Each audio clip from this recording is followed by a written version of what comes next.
Hello, everyone, and welcome to another episode of Cargill People and Science Live, now streaming across LinkedIn, YouTube, and X. I'm Francesca Brazzarotto, your host, and I'm really excited about today's session because we're diving into something that sits right at the heart of impactful research, which is storytelling. We spend so much time collecting data, analyzing, publishing, but how often do we stop to think about how we share that knowledge and who it actually reaches?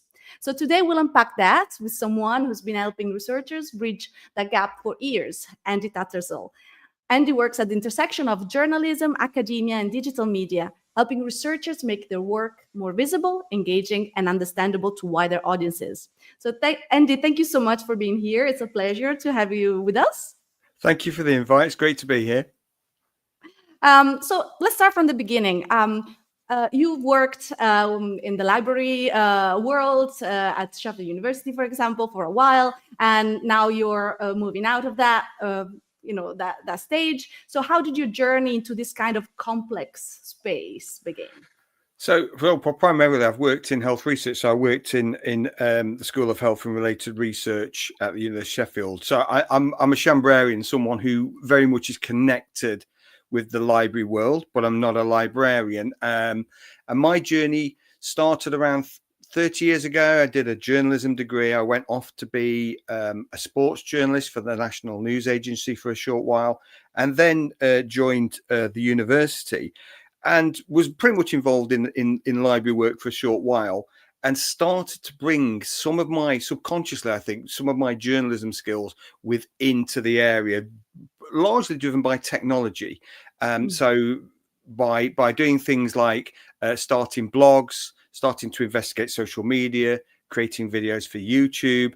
And I probably didn't realize that my communications side was coming back, that 3 years of training, combining that with a master's degree in information science, they started to dovetail very nicely together. And the communications just slowly pushed its way to the top in the last 15 years. So I wouldn't have anticipated getting here. It was never a plan, but obviously it's happened quite organically, and hopefully it's been beneficial to countless people and organizations since. So I really love how your path connects this kind of research and working with the academic world and communication. And it also really shows how this world really complement each other. You know, we can't talk about research without talking about communicating this research. So we're here to talk about storytelling. So when we talk about scientific storytelling, what do we mean by it? And why should researchers who might already feel they're just, presenting facts with their articles care about telling these stories? I suppose part of why I did what I did was driven by my background. So I'd come from quite a poor background. So I'd grown up in a working class family. I was actually taken from my family as a baby and given to another family. And so when I went to university in my mid-20s, I found it a very, very strange alien place. And then as I started to work in the institute, I thought there's all this great work happening. There's all these great ideas. There's this impactful research, even though we didn't talk about impact 20 odd years ago. And none of it was being discussed or shared beyond the realm of the scientific conference and a few of a little outreach things and through the little bits through the media. And I just thought, this seems crazy that there's all this work and all this knowledge and this expertise, and we should be sharing it, and it should be open. It should be open by default because it has a global impact. So that was my kind of driving force once things got going. And that's what I still believe in. And I think that has become increasingly important in the last decade, particularly through political change, through what we're seeing with climate change, what we're seeing with health inequalities, and what we're seeing through other factors, particularly misinformation, the growth of AI in the last 3 years. So getting knowledge out there has never been more important than it is now, because we're facing increasing threats from misinformation that are trying to undermine, devalue, and take research and sort of try and turn it on its head. And I feel that this has become quite an important sort of area in the way that we are seeing, say, culture wars and populism. I think that research, if it doesn't get told, if it isn't shared, if people don't know about it, then the fake news, which is being perpetrated by on a national state, we have countries that are doing this. They've got armies of people who are trying to push this narrative, and it will drown out the evidence. And I think we all lose when that happens. Now, I'm not saying about us almost like taking up arms to fight that, but it's thinking about where you can be proactive to ensure your research reaches the right people. So you're not going to necessarily reach a million people. You're not going to get featured on the media. But what can you do to get that research to those policymakers, to that portion of society, to that charity that will make a difference? It will make people realize the importance of health, particularly health and medical research, can change lives, can improve lives. So I think the importance of storytelling, sharing that information, whether it be through a story, through some kind of narrative, or through a press release, or through a video, or whatever means works for those people, then I think that's quite important these days. And that's probably my journalism person there in the background, because it's about getting truth. Ultimately, I was trained to tell the truth, how I see it, and to share with people. So. Yeah, that's great. And I think we will touch again on the world of fake news and data being used out of context and things like that a bit later on. I just wanted to zoom in a little bit on the storytelling side of things, because it's a word that's been thrown around, but it's important to understand how to do the storytelling. And a lot of researchers probably watching us today, they have a pressure to publish many articles of research every year. So how do they, they publish in maybe open access. So it means that it's open to everybody to read. So they think their work is already out there, that is clear. Is a plain language summary enough to help out with reaching the audience, the public? Do we talk about storytelling when we talk about plain language summaries, or are we talking about something else? How do they select the articles that should be out there, and how they actively communicate their own work? So I think there's a couple of things here. One, I don't know if this is a universal saying. It's certainly a saying in the UK, having horses for courses. So you pick almost the right means or the right methods to try and reach people. So because I appreciate, and I've worked with academics for 20 or so years, the people watching this and who watch the recording, I know you are really busy, and that communications is an additional thing. And I know the demands are increasing upon you, whether that be information governance, ethics, etc. I think, to think that academics sit there with a few hours to spare and to twiddle their thumbs is well and truly behind us.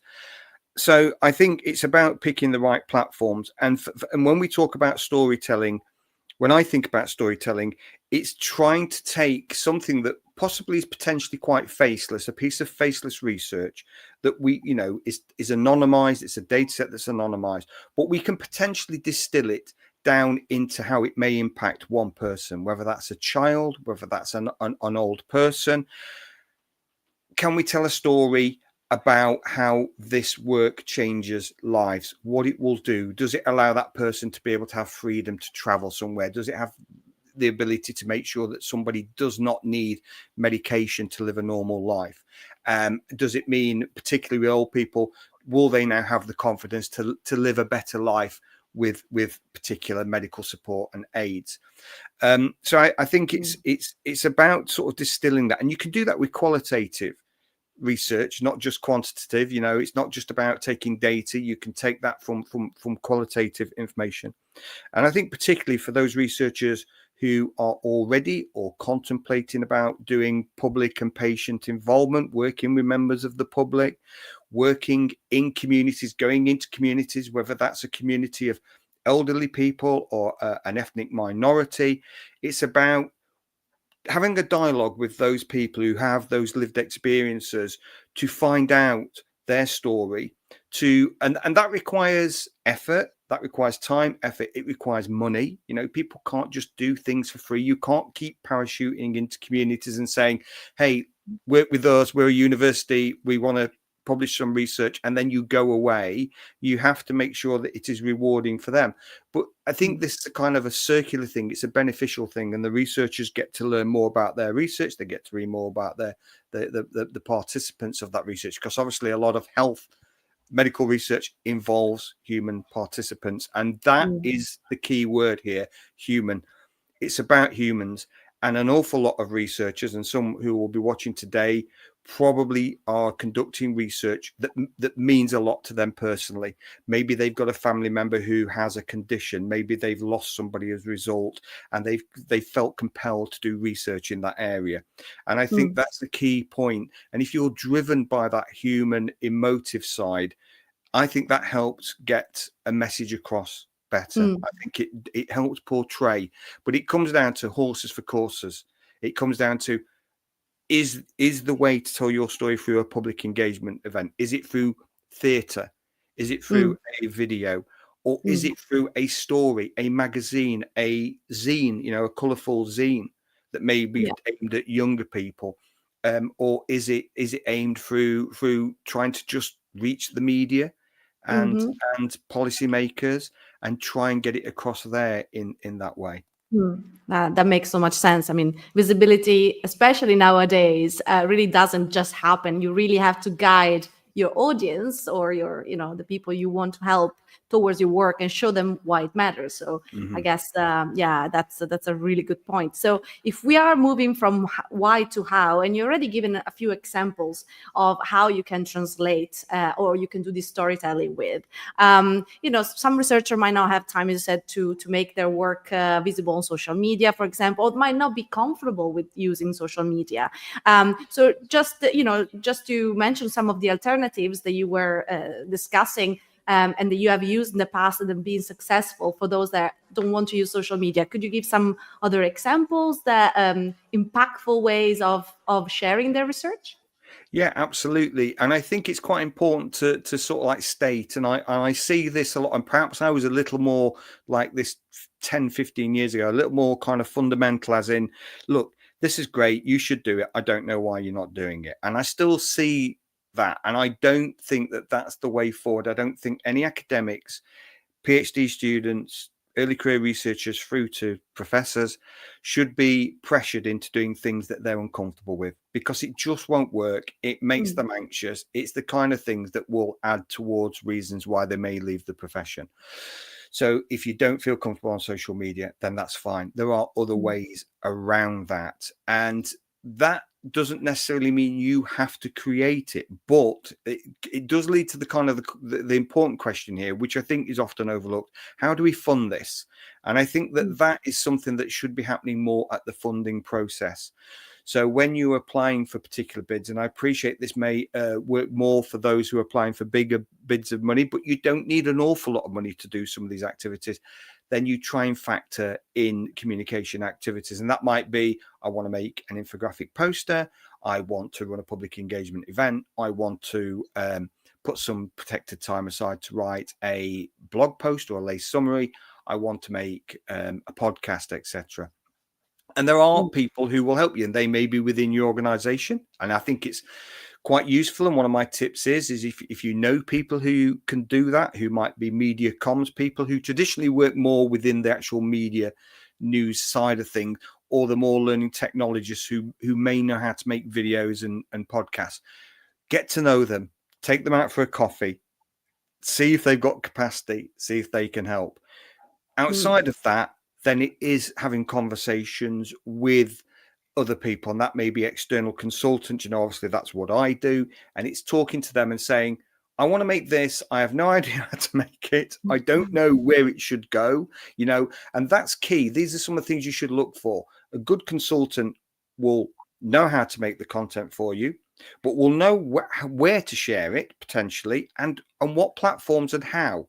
Because it's fine someone making you a snazzy animation, but if you haven't got a clue where you're going to put it, it sort of loses the benefit. And animations can be expensive. Podcasts can be expensive. People's time is expensive.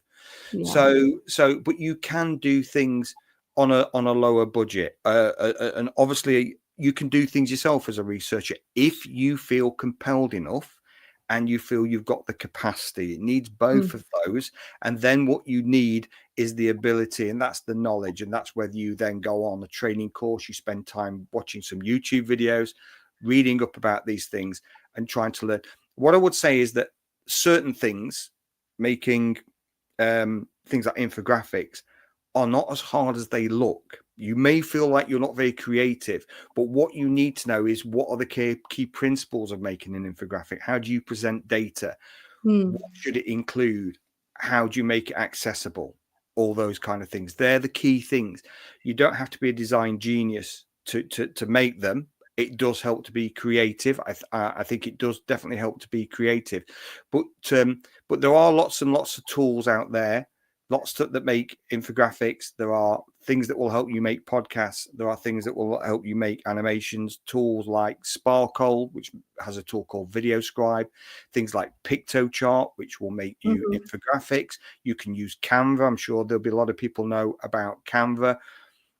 What I would always say is, if you decide to do anything like this yourself, don't rush into it, because you kind of can go in there with lots of great ideas and you end up with a mess. You have to storyboard, you have to plan.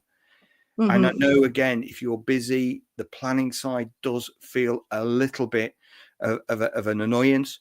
But any good piece of research requires preparation. You know, you do you don't just write a research paper. You do a literature review, and you do data collection. You don't just write something based on what you feel.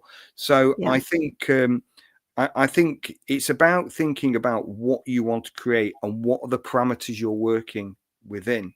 But Yeah. don't be afraid to try different things, and Mhm. also appreciate there are different levels of support, you know, whether that's your funder, even here with your, you know, as a publisher, there may be resources, there could be things that could help you. And don't be afraid to ask. People can Yeah. only say no. Yeah, absolutely. And I think it's about working smarter rather than harder. And what we like to say as a publisher to researchers when we talk about open data, for example, if you start working with your data and formatting it very early in the process, then by the end of your research, it will be formatted enough and in the right way that you can share it with other researchers. So I guess we are talking about the same thing here, is that integrating this part of the communication early in the process, so it makes it feel a bit natural rather than burdensome towards the end, and you know already what you're going to share and how you're going to share potentially, and you can already have asked people around to give you a hand, or looked up programs to create this images or video or podcast. So I think that's a very good point. And have you seen within the university world this being applied? So have you seen communication being part of the research process, or have you found that it was a last minute thing that happened at the very end? It largely still is and remains a Mhm. afterthought. I think Right. because the focus at the initial start is on the funding bid, it is on the proposal, it's on getting the research done. And Mm, again, that depends on the individual or the group and the resources involved. If it's a very large research program, they've probably got administrators and they may have even got their own communications person. mm, It depends on those particular resources, and the way that research works, sadly, it's quite hierarchical. And it's hierarchical not just around the disciplines, but around the actual specific topics. And some topics get more bandwidth than others, and they will do. mm, um, and not necessarily very fairly either. And that is based on, is that more newsworthy? Is that more impactful? If they mm, think that's impactful, an awful lot of resources will go into it, leaving the majority of researchers feeling a little bit unheard. So I think it still remains a problem, and I think key to trying to get yourself heard and trying to actually get your research mentioned and cited is to try and do things earlier and sooner, and mm, let people aware you're there. Because if you go and say, hey, we published a paper last week, can you do something with it? People, unless it's going to be something really outstanding, something mm, truly impactful, it's probably not going to get a look in, because the bandwidth is largely being taken up by a certain amount. And we saw that particularly in 2020 through to around 2022 with COVID. COVID just completely wiped everything out. Yeah. So, and then what we see is researchers trying to squeeze COVID into their publications in some way to try and find a way. And now we're probably seeing that as well with AI in a lot. People are trying to look at the AI element. So, which is quite unfortunate. And I do think it's about letting people know you're there sooner. But also, like I say, it goes back to my previous point, understanding that there's certain things you can do as a researcher with the correct skills that is not as laborious as you thought it was going to be. You might not want to be on social media because of the time commitment, because of issues relating to trolling, abuse, etc. Particularly if you're working in certain areas of research, then that is understandable. But there are other means, writing, trying to write a media article for something like The Conversation. Now, this might be quite a radical thing for the majority of academics to contemplate, but I would say that the vast majority who do that find it ultimately quite a positive learning experience and quite a rewarding one. So it's one of those where, okay, I might not be able to do 20 things this year to disseminate my research, but if I can get the one good one, and whether that's hosting a public engagement event in your local area as part of a festival, doing something online, doing a webinars, I think have become increasingly important again. I think that we got a little bit overwhelmed, particularly around COVID, by being online. And I'd like to think that we're in a better place than we were in 2020, 21 in terms of that. And I've run webinars for a funded piece of work that I do, and they've been really popular, and and things like this. So I think that they have become a good way to get content over. And as we know, a lot of people will sign up and they won't watch it live, but they'll watch the recording. So it's got a bit of a longer tail to it as well. Yeah, absolutely. And so speaking of sharing, so somebody has created this piece of media or, this kind of lay version of the research for the public.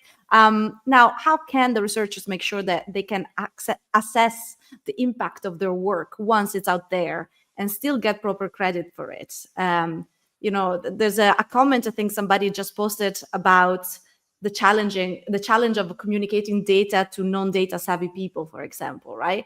How do you assess once your work is out there that this actually has an impact? Have you seen any or you have any examples that you can share? Or so well, what you want to try and do is try and maximize the benefit. And I think the problem with science communication, academic institutions have marketing and communications, and marketing is a little easier to kind of understand the impact of it because you spend X amount of pounds or euros on trying to reach a group of people, and you hope that they come to university and study, and you can see the sort of numbers and you get some sort of feedback from what you've done. Research communications is not like that.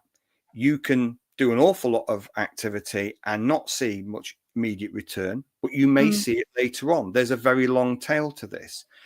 You may write a paper that gets picked up by a blog and you think that's great, and then it goes quiet, but then it gets picked up again and something happens that suddenly brings attention to that field of work and it gets picked up again. So what you need to do is make sure the content you create is in the right place. So if you're making things like an infographic, I would say, as well as taking it to a conference and sharing it on social media, if you're on social media, put it into an archive, put it in somewhere like Zenodo or Figshare, something like that will give you metrics, it will give you views, it will give you downloads, it will potentially give you, in the case of Figshare, it will give you alt metrics, it will show where it may have been shared, and also it will give you a DOI, it will give you a citation. Yeah. So it gives you something that is there's a little bit more tangible. So I do some work for the NIHR as part of a knowledge mobilization project, and all of the communications outputs we put into Figshare. So every 6 months we have to give a report to NIHR, and we can tell them at least where these activities, how they've been received. Now, I'd always treat the numbers with a care of caution. I think they're always inflated. You know, if you can sort like YouTube videos, they go, well, it's been watched 1 million times. Has it? It's probably been watched 250,000 times, and a lot of people stop watching after 10 seconds. So they are inflated.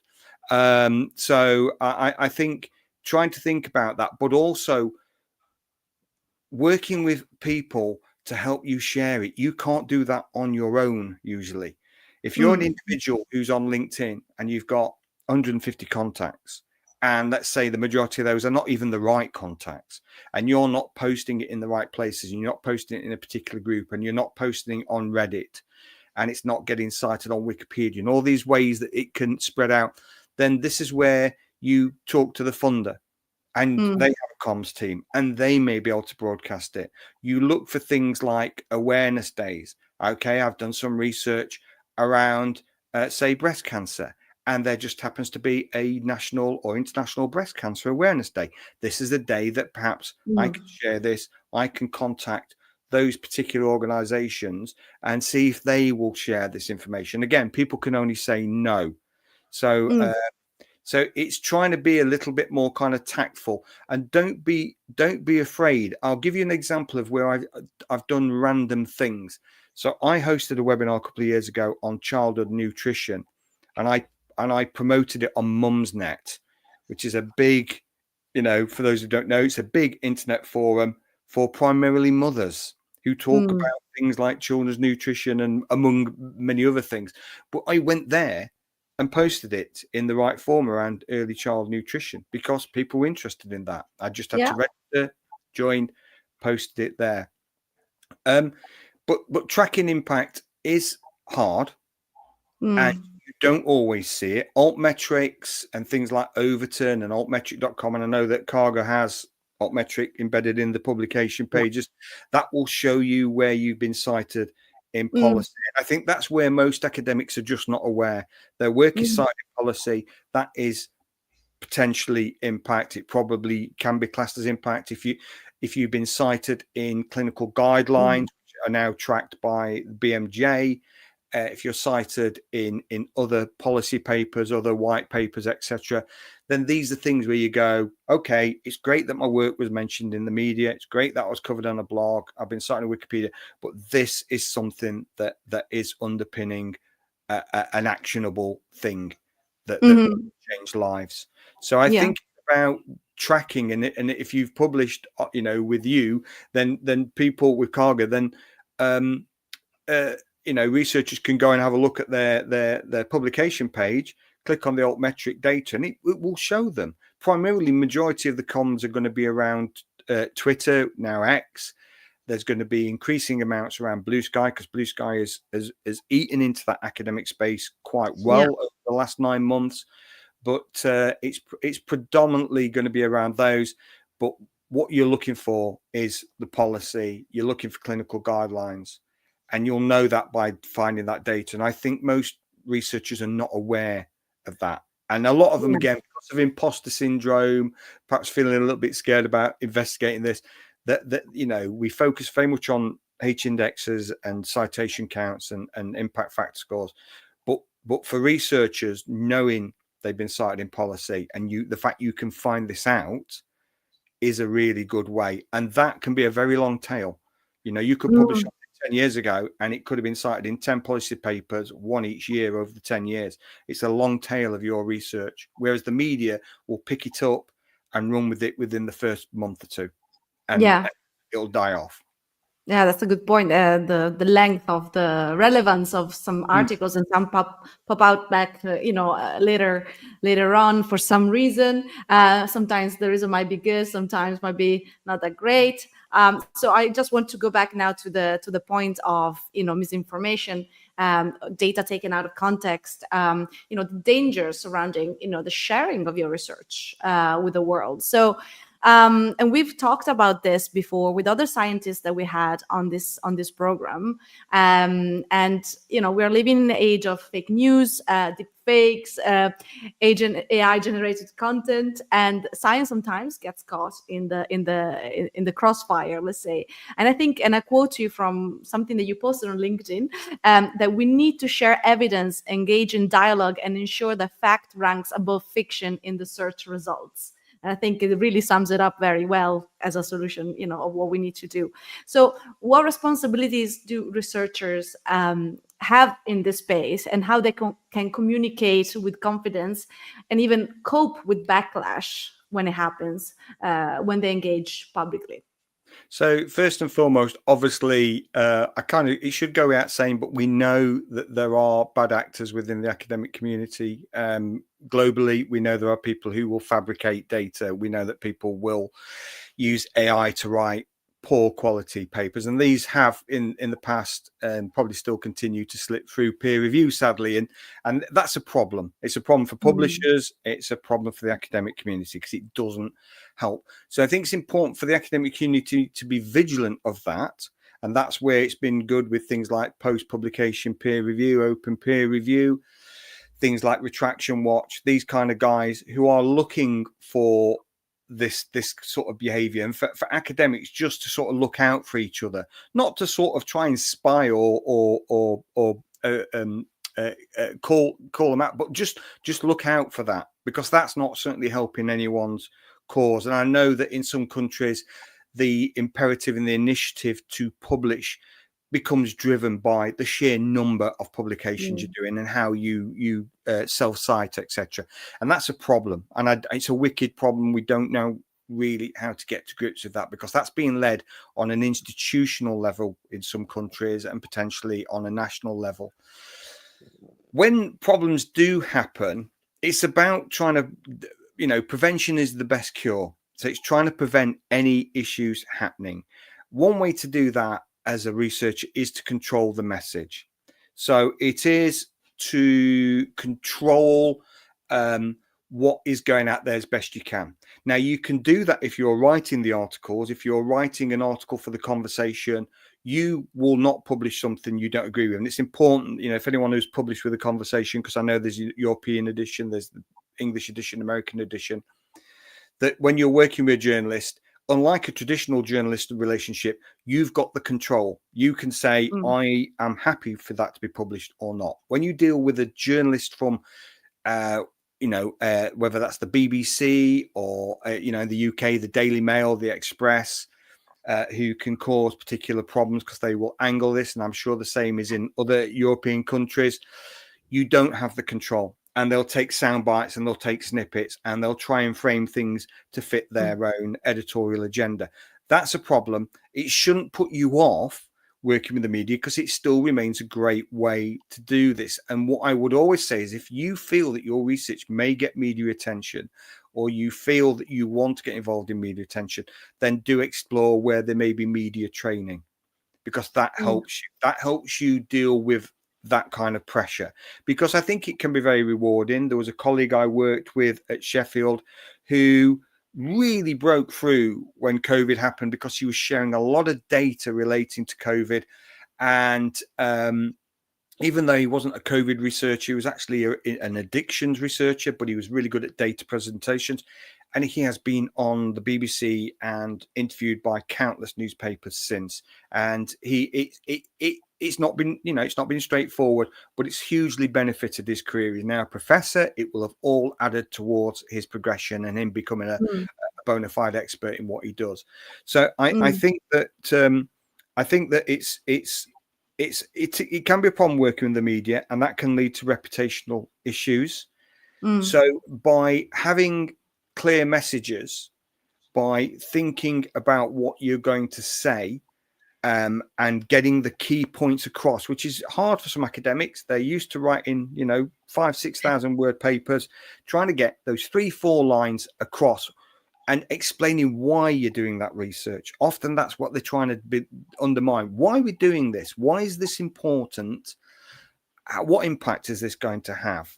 Because that's often the criticism. Why they're doing that, I don't see the benefit of that. And you sometimes have to spell it out, I'm afraid. And I think also quite importantly, it's about having things that you can fall back upon if there are reputational issues. So you've written something somewhere that you can share. You've already prepared things.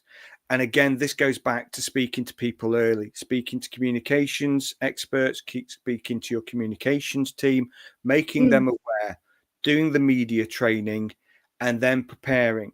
Now, the vast majority, this is only obviously my experience, the vast majority of interactions and communications are fine. They don't have a problem. And then the majority of the problematic ones are storms in the teacup. They're things where then it's some invisible person or some bot on social media saying, they're lying about vaccines, loads of people died as a result of that, etc. No evidence.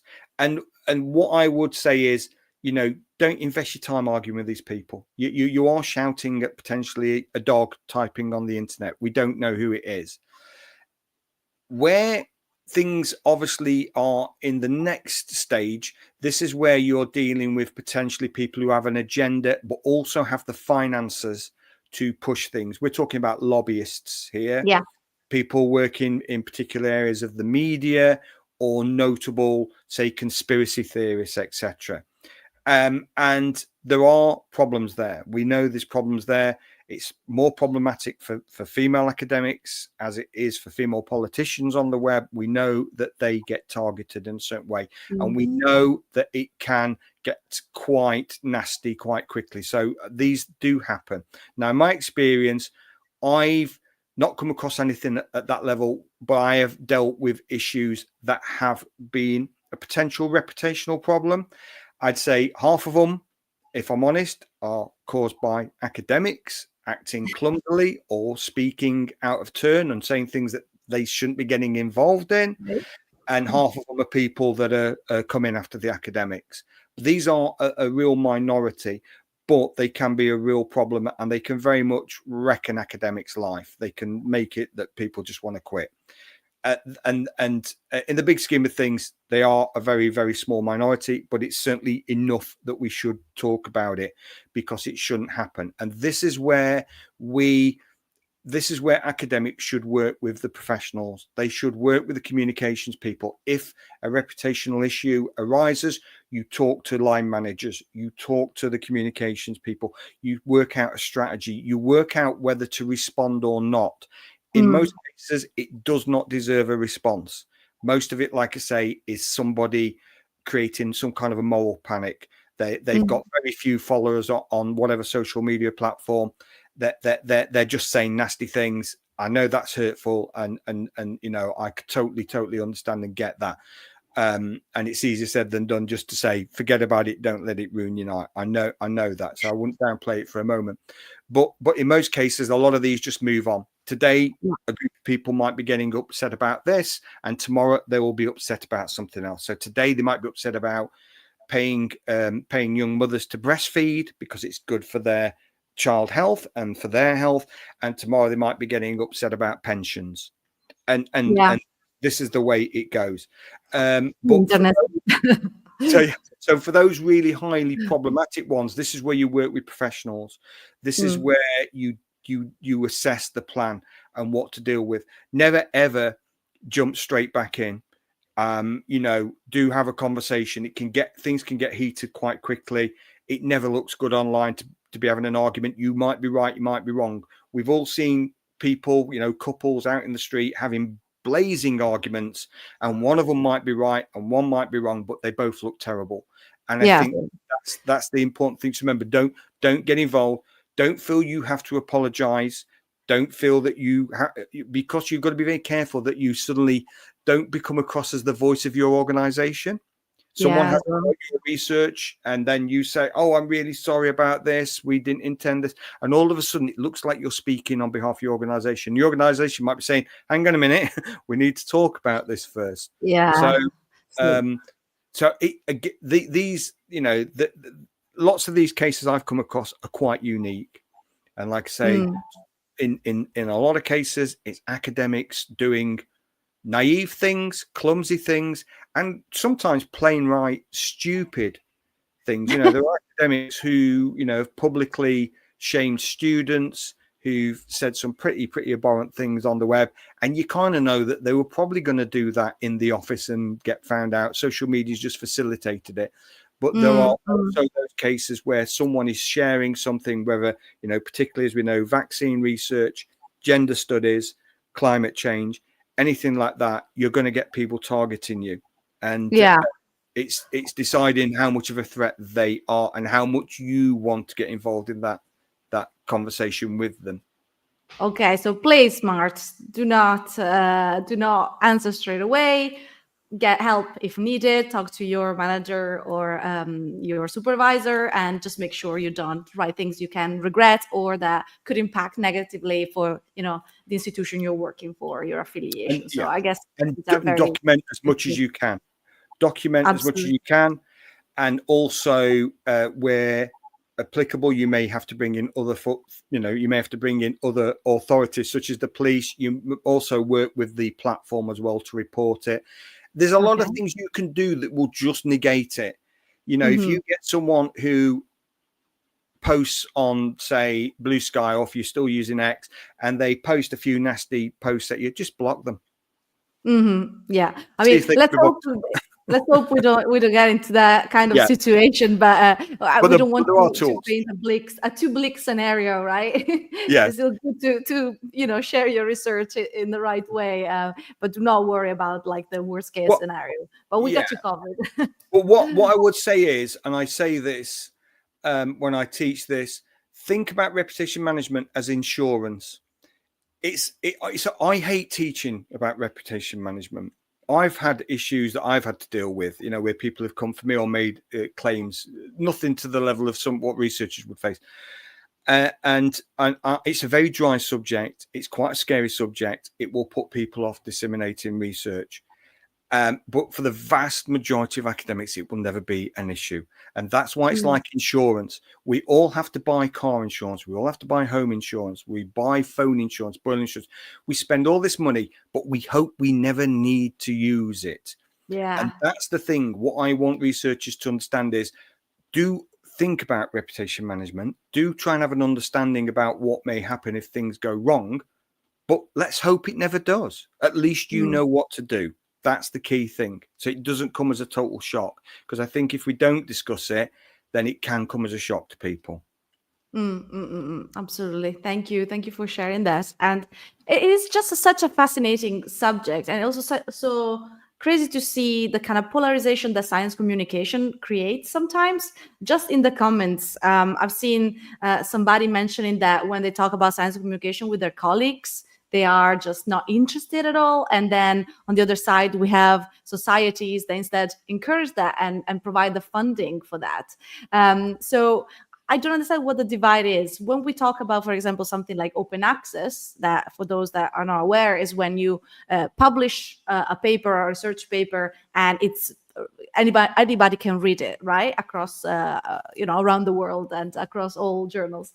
And that, should help make science available to everybody. And there's something about, using the taxpayer money of research to share the research with the world and with the public. Okay. And nobody has anything, wrong to say about that. You want to share your research. So why science communication that should make that research more available to the public, more understandable? Why should that be so polarizing? I think it should be like a basic thing to teach, and as somebody suggested, have it as a course, a dedicated course in any PhD program. So what do you think is that? Is there something we are missing? Yeah, no, absolutely. I think things have changed. I think because the academic model has changed in the last 20 years, primarily driven by the web and how people are rewarded and how things are done. We had a model that built esteem based purely on one thing, or a few things: tenure, funding, publications. Now things have changed somewhat, and we're talking about impact, and we're talking about other elements that form part of this academic world.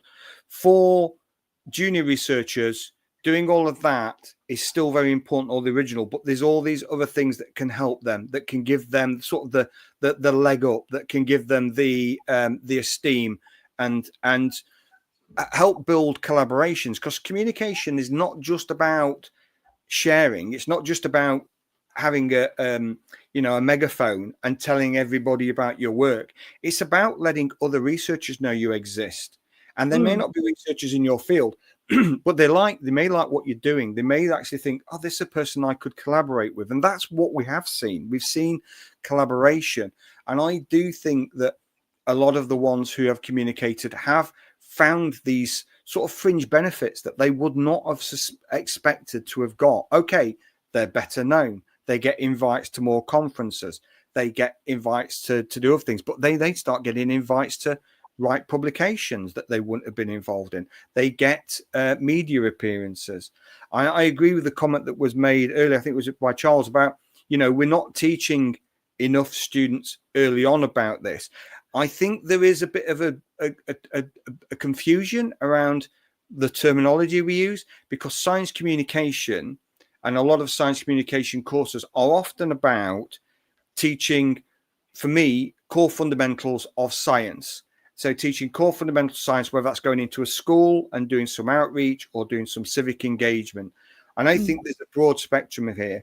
There are people who just go, I just want to reach the clinicians. And there's people who are saying, I just want to reach patients who can benefit from this. So there is a broad reach. So it does require a different set of skills. I take Charles's point that there are a lot of academics not interested in this, and I think it's the sort of the kind of this, we've got this kind of curve of people, this diffusion of innovation.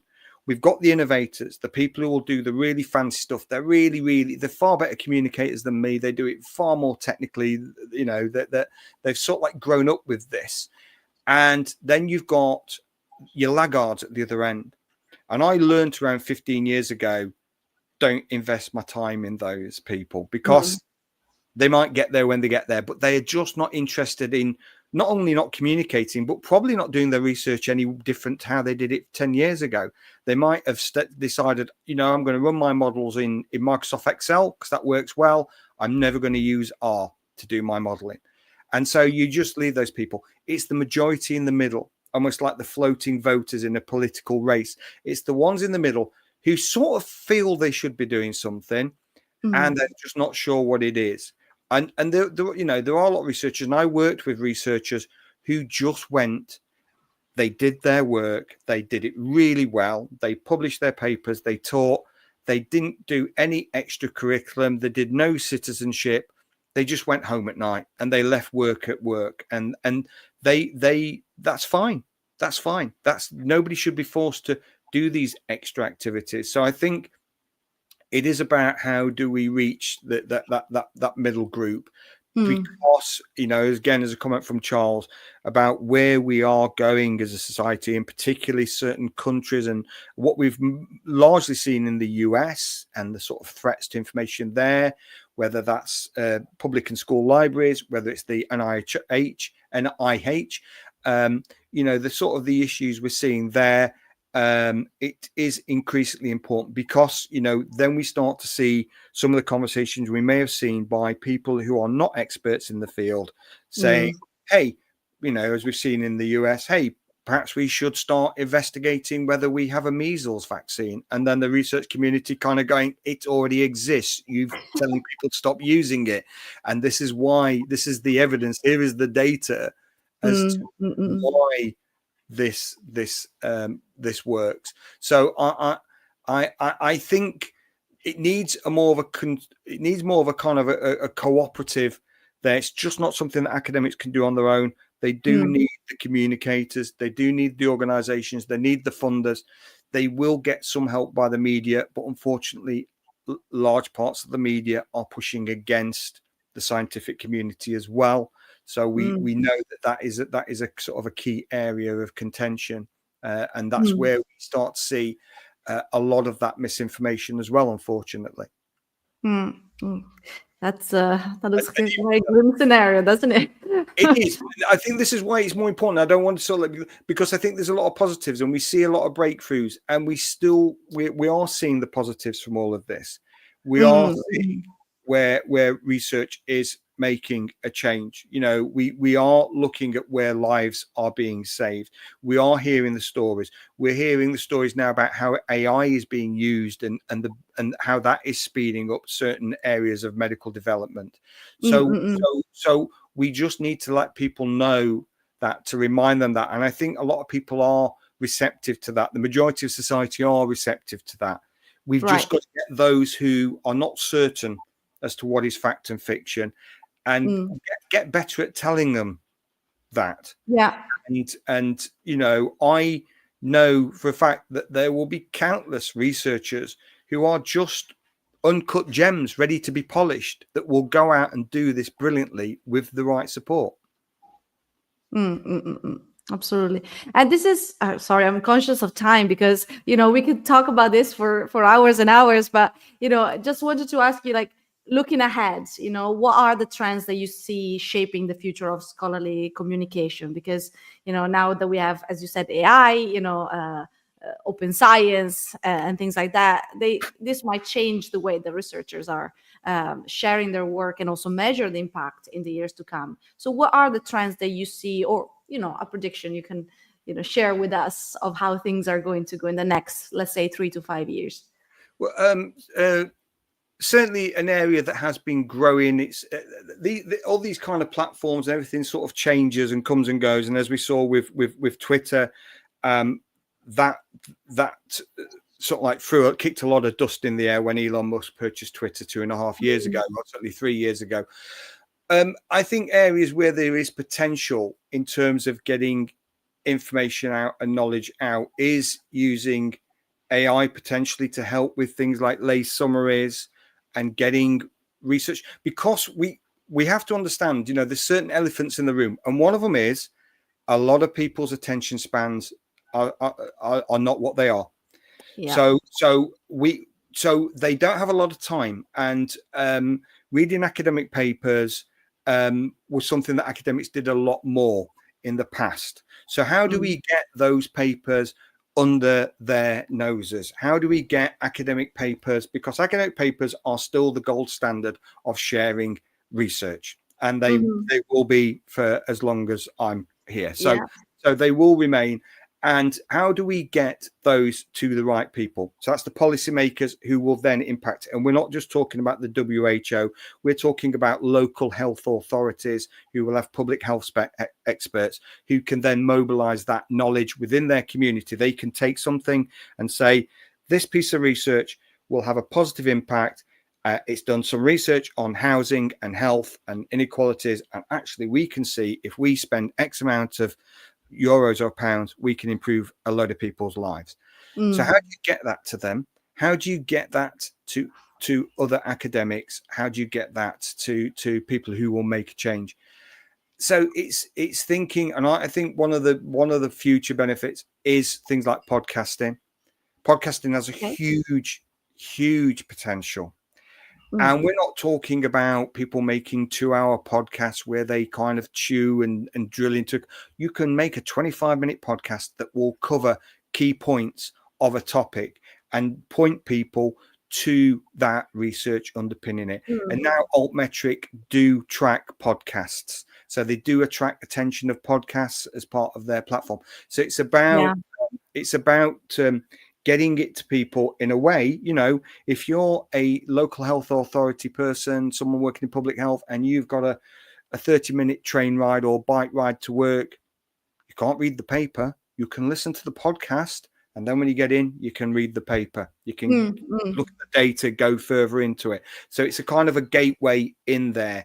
And I think lay summaries, using AI to draft those, doesn't work for all fields of research. If your research is highly technical, things like health economics use a lot of very dry language, a lot of very technical terms, doesn't necessarily translate very well, but they will, using the right prompt. If you can write the right prompt, which will be things like, write me a 300-word lay summary of this research paper in plain English, use these spellings, sentences no more than 12 words, no more than 3 syllables per word, aim it at a typical 14-year-old, avoid sensationalist language. If you do all of that, you've got a chance of taking a paper, provided it's open access, it's not something that's behind a paywall. You've got a chance of getting a draft, because that's the thing that puts academics off. Why they don't write blog articles is because it's a different way of writing. It's something they're not used to. Different style, absolutely. Yeah, so it's a different skill. I've got a journalism degree. I'm more comfortable writing a blog post. I've written about 10 academic papers. I hated it, but I did that alongside my sort of like professional practice, and so I think that blogging remains very useful. And I sort of feel, we may see. I think COVID impacted in so many ways, taking us away from webinars and conferences. And I'd like to think that they will grow again a little bit more, because I think they certainly were impacted in a negative way. I think webinars are a useful way, but it comes down to a mixed method. Things are changing all the time. Yeah, and what I've not mentioned is obviously a huge area which has continued to be big and grow is things like Instagram and TikTok. But you have to have a certain set of skills, the right research, and the confidence to do that, and the time. But they are things that you can also consider. It's trying to think about what works for you, because there will be people here who've got different abilities, different needs, different audiences, different levels of confidence. And it's about finding what works for you and running with it. I write a lot of blog articles because that works for me. It's a way to get ideas out there. Yeah, I mean, it's exciting to think that maybe in the future the impact might be measured not just by citations, as has always been the case, but also conversations, connections, especially on this platform. So it's really cool to think about that. So I think that's all the time we have for today. Thank you so much, Andy, for joining us and for sharing such an insightful, really practical advice. So thank you again. Thank you. Thanks for having me. And thanks everyone for watching. I really hope you're leaving today inspired and to share your own research stories with the world, whether through article, video blogs, or simply more engaging conversation. And remember, making science visible, it is and accessible is part of making it valuable. So thank you all for tuning in, and we'll see you next time on People and Science Live on the 3rd of December with 2024 Vesalius Award winner Victoria Vasilenko-Serbo, who's the CEO and co-founder of Knowledge Gate. So thank you again, and until next time. Bye.